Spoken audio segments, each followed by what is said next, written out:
साधारणतः होळीच्या एक 15-20 दिवस आधी जंगलातनं लाकडं आणतात आणि त्याच्यावर तो एक घाणमाकड तयार करतात. म्हणजे एक उभं लाकूड आणि एक आडवं लाकूड, त्याला असं छिद्र पाडतात मध्ये आणि दोन मुलं दोन टोकांवर बसतात आणि ते गोल फिरवतात.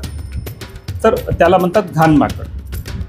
आता याला वसंत आयुष्यात कधी कारमध्ये बसला नाही, पण त्याचा मृतदेह मात्र कारमध्ये आला.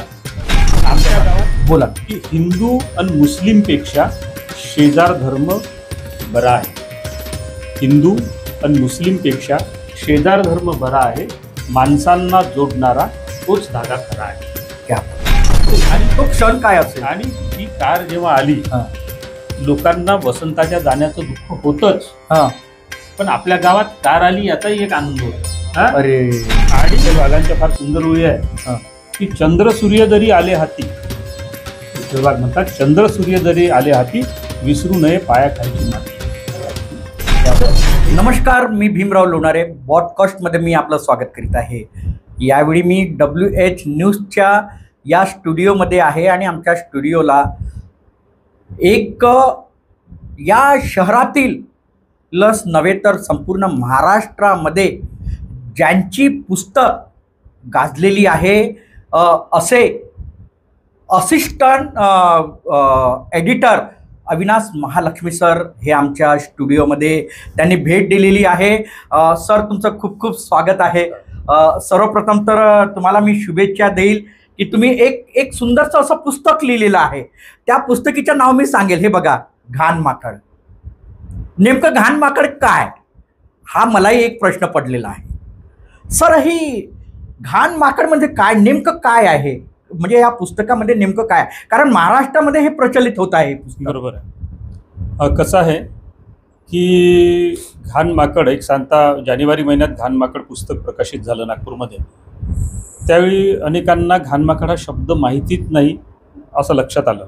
हे मला आधीच माहिती होतं, कारण मुळात घाणमाकड हा ग्रामीण शब्द आहे. ग्रामीण भागातला हा एक खेळ आहे. तो साधारणतः होळीच्या एक 15-20 दिवस आधी जंगलातनं लाकडं आणतात आणि त्याच्यावर तो एक घाणमाकड तयार करतात. म्हणजे एक उभं लाकूड आणि एक आडवं लाकूड, त्याला असं छिद्र पाडतात मध्ये आणि दोन मुलं दोन टोकांवर बसतात आणि ते गोल फिरवतात. तर त्याला म्हणतात घाणमाकड.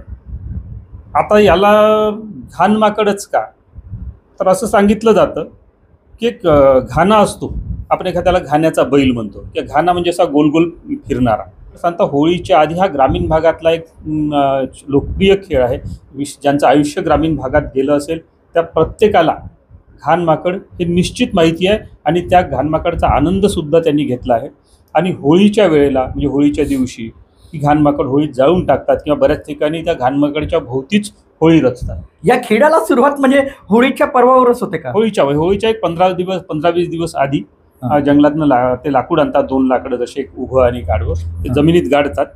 आडवं लाकूड त्याच्यावर ठेवतात छिद्र पाडून आणि गोल गोल. आजही या घाणमाकडचं प्रमाण कमी झालं असेल, पण घाणमाकड अजून खेड्यातनं गेलेले नाही आणि खेड्यातले जे माणसं शहरात आले त्यांच्या मनातून तर अजिबात गेलेले. आणि म्हणून तुम्ही जे म्हणता की तुमचं पुस्तक त्याला छान प्रतिसाद मिळत आहे सगळं महाराष्ट्रभर, हो, याचं कारण तेच आहे.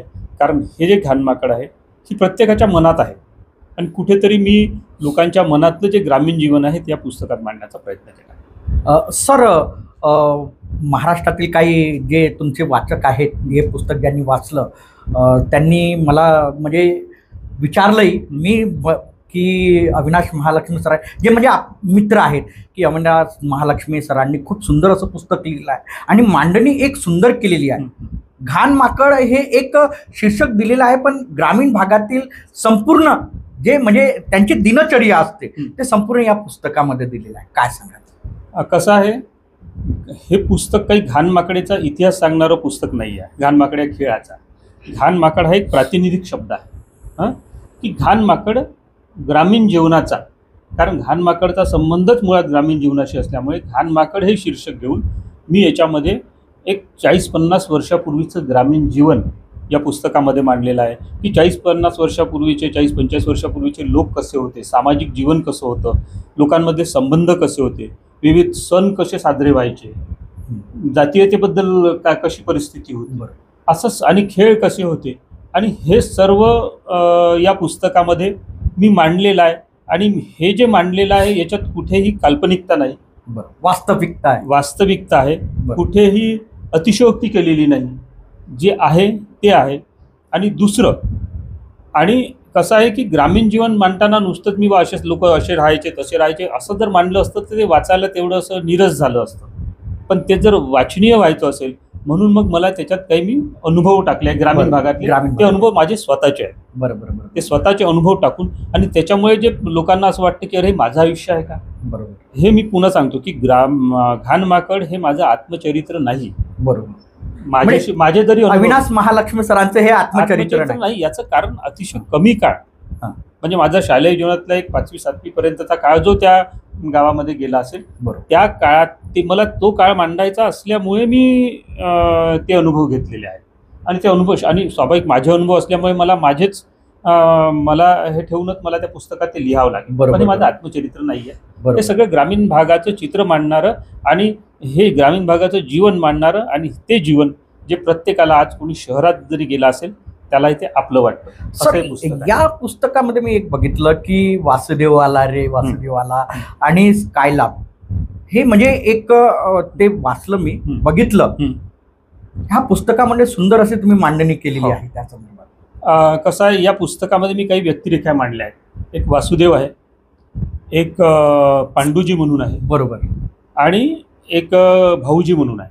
बरं. आता तुम्हाला सांगतो की आज आपण शहरामध्ये पाहिलं तर शहरामध्ये मोठमोठे मॉल आहे, हे आहे ते, ज्याच्यामुळे तुमची अर्थव्यवस्थेला शहरातल्या चालना मिळत असते. वेगवेगळे उद्योग आहे. पण ते 40-45 वर्षापूर्वी ग्रामीण भागामधल्या अर्थव्यवस्थेला चालना कोणामुळे मिळत होती? गावातला एखादा किराणा दुकानदार असेल, गावातला एखादा वाढई असेल, बरोबर, कुंभार कुंभार असेल, टेलर शिंपी असेल, किंवा तो वरटी असेल धोबी, बरोबर, हे जे लोक होते, माली असेल कटिंग करणारा, म्हणजे ह्या गावातल्या छोट्या छोट्या बाजारपेठा होत्या. तर आणि याच्यातल्या पुस्तकात आलेले वासुदेव मामा असतील, पांडुजी असतील, भाऊजी असतील, हे सगळे एक प्रातिनिधिक आहे की त्यावेळेचे लोक हे कसे होते, हा व्यवसाय करणारे हे लोक कसे होते. बरोबर. त्यांचे वैशिष्ट्य की त्यांचे स्वभाव, लोकांशी त्यांचे असलेले संबंध, हे मी मांडले आहे. म्हणजे वासुदेव मामाचं व्यक्तिचित्र याच्यात मांडताना त्या काळातलं शिंप्याचं आयुष्य कसं होतं, बरोबर, कारण ते शिंप्याचं काम करायचे, बरोबर. किंवा पांडुजी रंगवताना, पांडुजी म्हणजे पांडू माली. तुम्हाला माहीत असेल की ग्रामीण भागामध्ये समजा कोणाच्याही घरी काही जर कार्यक्रम असेल तर लोकांना निमंत्रण देण्याचा, निमंत्रण हा खूप सोफिस्टिकेटेड शब्द झाला, आवतन खेड्यामध्ये आवतन म्हणतात, बरोबर. आवतन देण्याचं काम हे माल्याकडे राहायचं. माली दुरून येताना दिसला की समजायचं आज कोणाच्या तरी घरी आवतन आहे. एकट्याला जर बोलवलं असेल तो एकाचं नाव घेऊन सांगायचं बा याच्या घरी जेवायला या, आणि नाही तर तो सांगायचा पूर्ण घराचं तर चुलीला आवतन आहे, चुलीला आवतन असतं. बरोबर. चुलीला आवतन म्हणजे आज तुमची चूल तुम्ही बंद ठेवायची, तुमची चूलच तिथे जाणार. आणि बरोबर. आणि आणखी एक पद्धत होती की तुम्हाला जेवायला जाताना तिथे तर पत्रा राहायची जेवायला, पळसाच्या पानाच्या पत्राळी राहायच्या, डोणे राहायची, आणि पण तुम्हाला आपला ग्लास सोबत न्यावा लागायचा. अरे बा गिलास आणजो, आपला ग्लास आपण न्यायचा. बरं. ती पंगत अशी खाली बसली, मग ते वाढपी राहायची. आणि जनरली जेवणामध्ये आलू वांग्याची भाजी, कढी, गोडवरण बहुतेक ठिकाणी राहायचं. आणि गोड आंबा वगैरे असायचा. गोड आंबा आमच्या भागात नव्हतं, का आमच्या भागात आंब्याचं पीक नव्हतं. पण गोडवरण जे तुम्ही वणी जिल्ह्यात, यवतमाळ जिल्हा, वणी तालुक्यामध्ये शिरपूर गाव आहे, ज्याचे घाणमाकड ज्याच्यावर आधारलेला आहे ते शिरपूर आहे. आणि तिथे कसं होतं की गोडवरण व्हायचं, म्हणजे चना डाळ आणि गूळ टाकलेलं जे वरण असायचं. तुमचा जन्मही वणीचाच आहे का? नाही, माझा जन्म घुंशाचा आहे. वणीपासून एक 16 किलोमीटरवर घुंसा आहे एका बाजूला, आणि 13 किलोमीटरवर शिरपूर आहे. माझा जन्म जरी घुंशाचा असला तरी माझं शिक्षण शिरपूरच्या जिल्हा परिषदच्या शाळेमध्ये झालं. बरोबर. सर, एकूणच सांगायचं म्हणजे तुम्ही 1988 पासून पत्रकारितेमध्ये आले. तो ग्रामीण भाग तुमचा सुटला. काय अंतर वाटते तुम्हाला ग्रामीण आणि शहरी भागामध्ये? म्हणजे तुम्ही इकडे पलायन झाले शहरी भागाकडे. सांगतो तुम्हाला कसं आहे की आज मी इथं जेव्हा शहरात पाहतो, चुलीवरच्या जेवणाची जाहिरात होते. आमच्या इथे हॉटेलमध्ये चुलीवरचं जेवण मिळेल. किंवा तुमचा अनेक मी व्यायामाचे पाहिले किंवा योगाचे की तुम्हाला मातीवर व्यायाम करता येईल. हो हं हो आणि तुम्हाला बा मातीच्या भांड्यातलं हे मिळेल. आता तुम्हाला सांगतो की आम्ही ज्या गावात राहिलो आमचं आयुष्यच याच्यामध्ये गेलं. आम्हाला रोज चुलीवरच खावं लागायचं कारण गॅस नव्हतेच ना. आता पैसे मोजावे लागतात शहरातील लोकांना. आता म्हणजे माझं घर होतं, दोन खोल्या होत्या आमच्या घराच्या, पूर्ण मातीचं, खाली माती, रोज शेणाने सारवायचे. आणि त्या घरामध्ये माझे आईवडील, मी आणि आम्ही बहीण भाऊ 5, आम्ही असे 7 जण राहायचो त्या 2 खोल्यांमध्ये. आणि त्याच्यात आमच्या बकऱ्याही राहायच्या. वडील काय करायचे? आई वडील माझे शिक्षक होते. बरं. पण आता म्हणजे वडिलाच नाही, शिरपूरलाच.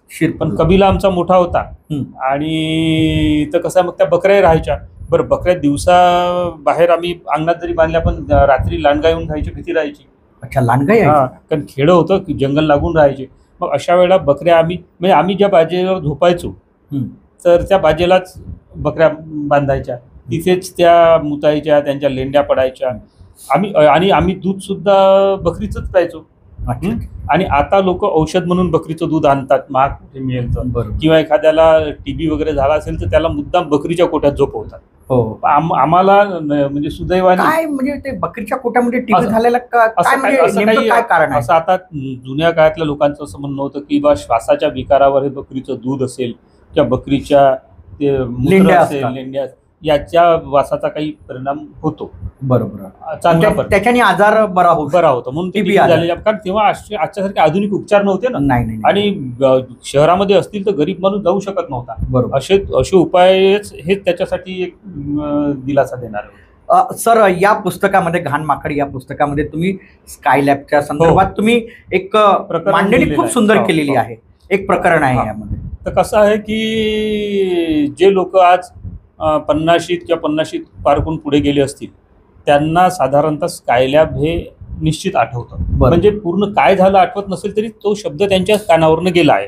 नवीन पिढीला स्कायलॅब माहिती नाही. स्कायलॅबची इतकी दहशत होती, आम्ही सुद्धा लहान होतो, पण आम्हाला आठवतं की आमच्या खेड्यामध्ये माहितीचा सोर्स म्हणजे कोणता?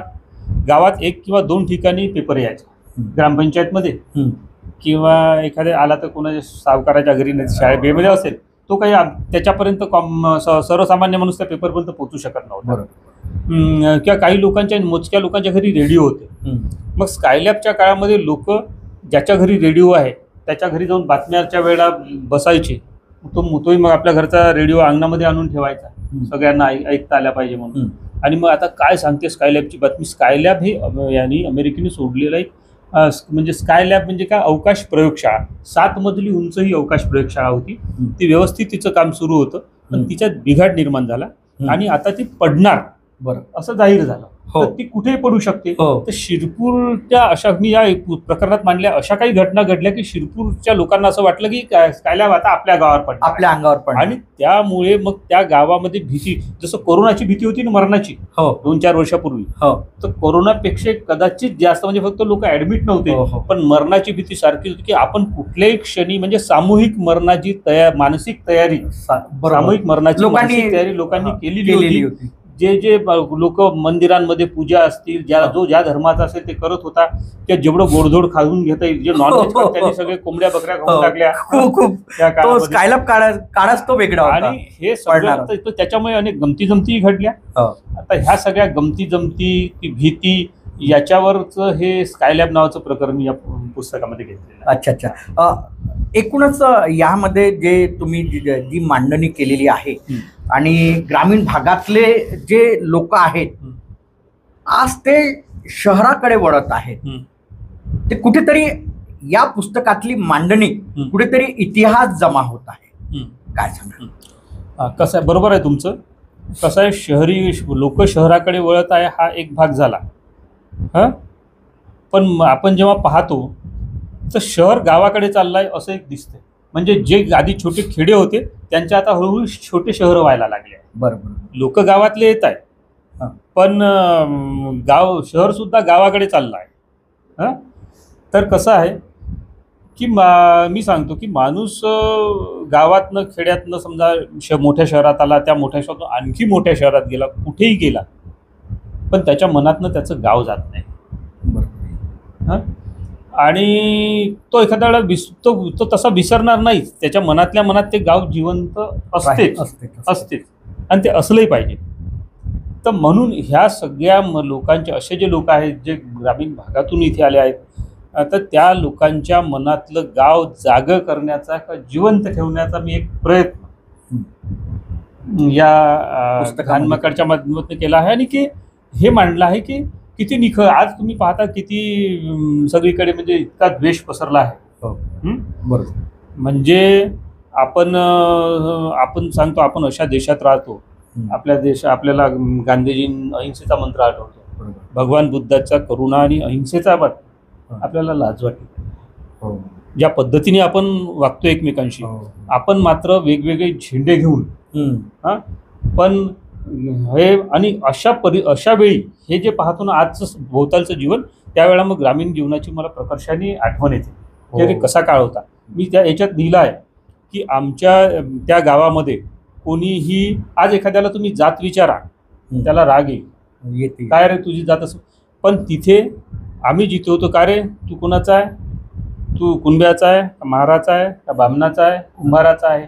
तिथे लोकांना आडनाव माहितीच नव्हतं.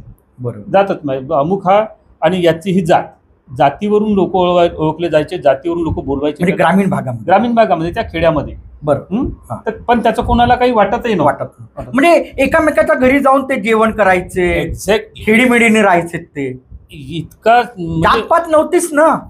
म्हणजे खूप आधी समजा विचार केला, म्हणजे जेव्हा अस्पृश्यता होती त्या काळात एकदमच खूप होतं. तो काळ वेगळा होता. पण हा नंतरच्या काळामध्ये म्हणजे मी जो अनुभवलेला काळ आहे त्याच्यामध्ये मला असं जाणं, म्हणजे इतकं विष नव्हतं असं विष नव्हतं. बरोबर. असा त्याच्यामुळे अंत कसा आहे की तो काळ, बरं आजची जी शहरात वाढलेली पिढी आहे यांना हा काळ अजिबात माहिती नाही आहे की असंही आयुष्य होतं.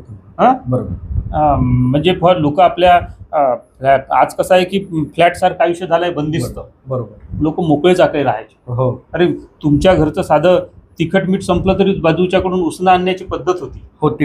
आणि द्यायचे.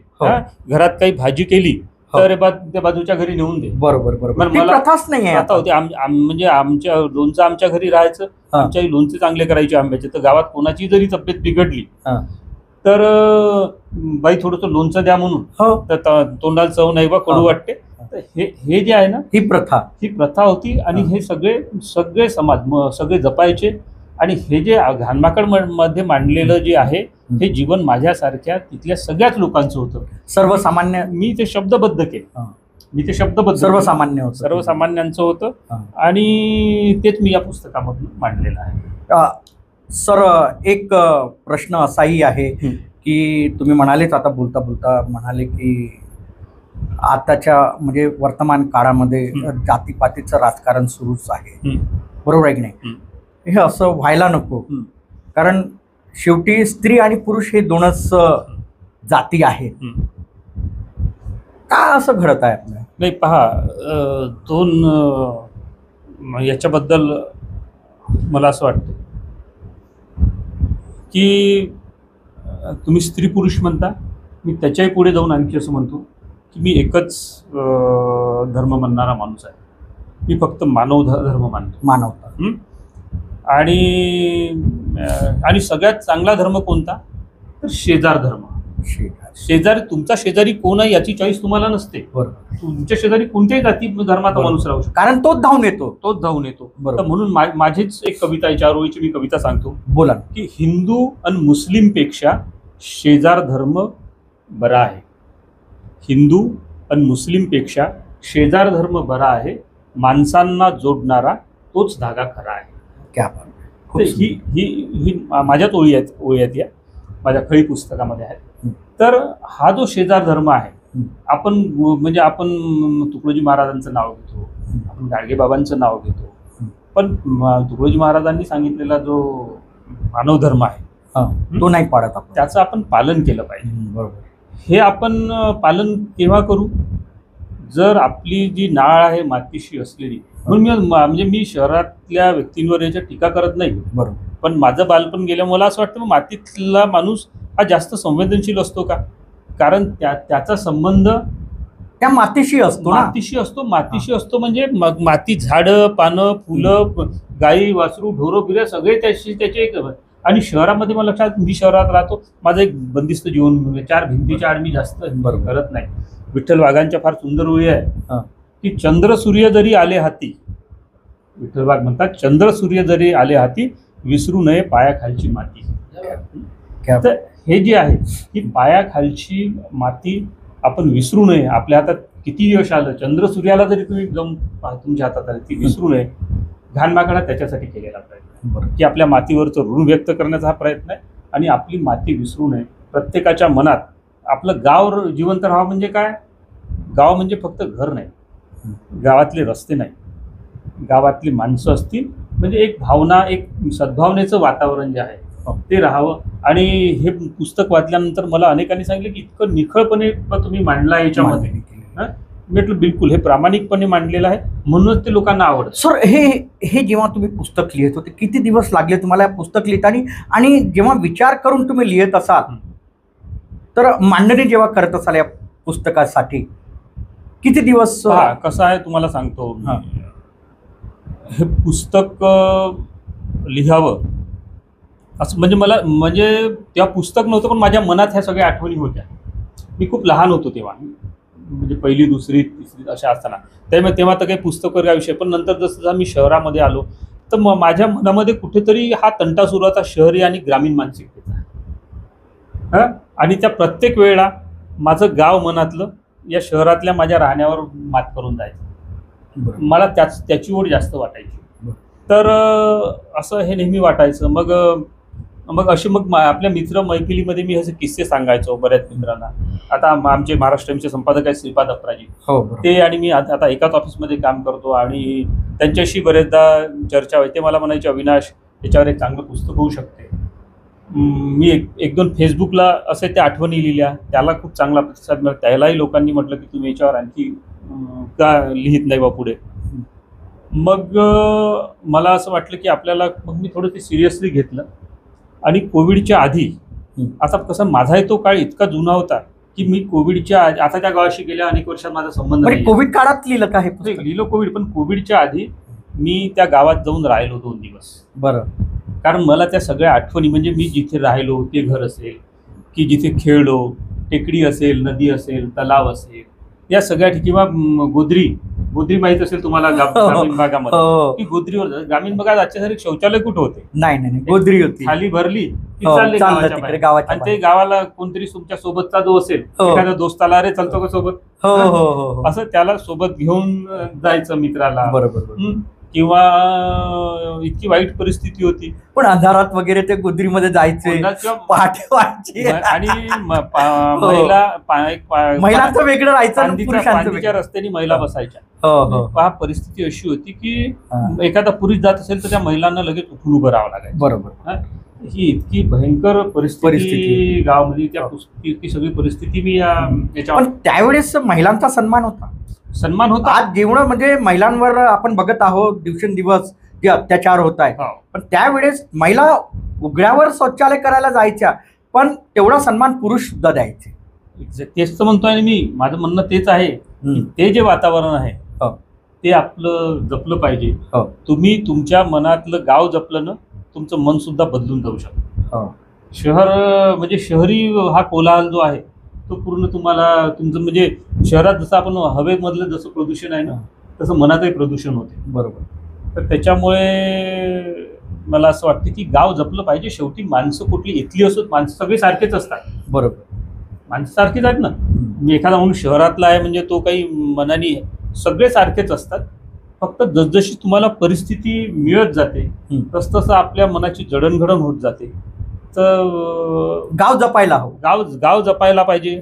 आणि हे जे आहे, मी सांगतो की बा, अर्थात मी अशी तुलना करणार नाही की बा शहरी माणूस हे आहे ना, मी गावांच्या माणसांबद्दल सांगतो की गावातला माणूस मला जास्त असा संवेदनशील वाटतो. सर, आणि एक बघितलं की गावाचा सुगंध आणि शहराचा सुगंध, गावाचा सुगंध तो हवासा वाटतोय, शहराच्या सुगंधापासून आपण तोंडाला बांधतोय. प्रदूषण आहे. नाही, कसं आहे, जेवढी अशी भौतिक प्रगती होत जाईल प्रदूषण वाढणार आहे. आज वाहनं आले, आम्ही सांगतो की मी राहत असलेल्या माझ्या गावामध्ये एकही वाहन नव्हतं. म्हणजे या पुस्तकात मी एक उदाहरण दिलं आहे. आम्ही 3ऱ्या-4थ्या आमच्यापेक्षा एक मोठा वर्ग 5वीत असणारा पोरगा वसंता नावाचा मरण पावला काय वेळी. अच्छा. त्याला ट्रीटमेंटसाठी चंद्रपूरला नेलं होतं. त्याची डेड बॉडी जेव्हा आणली, त्याचा मृतदेह आणला तर 5व्या वर्गातल्या पोराचा, तर पांढऱ्या रंगाच्या एका ॲम्बेसेडरमध्ये आणला. ॲम्बेसेडरमध्ये. आता तिथून त्या दवाखान्यातून आता त्याला हे आणायचे. आता कसं झालं, वसंत आयुष्यात कधी कारमध्ये बसला नसेल, नाही, पण त्याचा मृतदेह मात्र कारमध्ये आला. आमच्या गावात पहिल्यांदा कार आली. म्हणजे वसंत जो मृत पावला तो कधी कारमध्ये नाही बसला, परंतु त्याच्या मृतदेहासाठी कारमध्ये आणला. बरोबर. आणि तो क्षण काय असेल. आणि ती कार जेव्हा आली, लोकांना वसंताच्या जाण्याचं दुःख होतच, पण आपल्या गावात कार आली याचाही एक आनंद होता. अरे. आणि तेव्हा त्याच्यामुळे म्हणजे मला आठवतो तो प्रसंग की वसंताच्या याच्या पाहायला जेवढी गर्दी होती त्याच्यापेक्षा जास्त गर्दी त्या कारच्या भोवताल होती. कारला हात लावून पाहणार पोरं. ते म्हणजे नवीन वाटायचं काय. त्याच्यामुळे कसं झालं की हे वाहनं वगैरे नसल्यामुळे, वाहनं कोणते, बैलबंड्या, रेंग्या, दमण्या, हेच वाहनं, नाही तर म्हशीवर बसून चालले पोरं. त्याच्यामुळे सगळं असं एक स्वच्छ सुंदर वातावरण होतं. छान आजूबाजूला तलाव, नद्या. म्हणजे खरंच अजूनही खूप म्हणजे आता मी इतके वर्ष झाले शहरात राहतो, कुठेतरी मी मिस करतो हे सगळं. बरोबर. सर, माझा एक शेवटचा प्रश्न. तुम्हाला तर शुभेच्छा द्यावंसं वाटतं, कारण एक सुंदर मांडणी तुम्ही घाण माकड या पुस्तकामध्ये केलेली आहे. माझा प्रश्न हे आहे की आता आयुष्याचे काही दिवस आपले वाचलेले आहेत.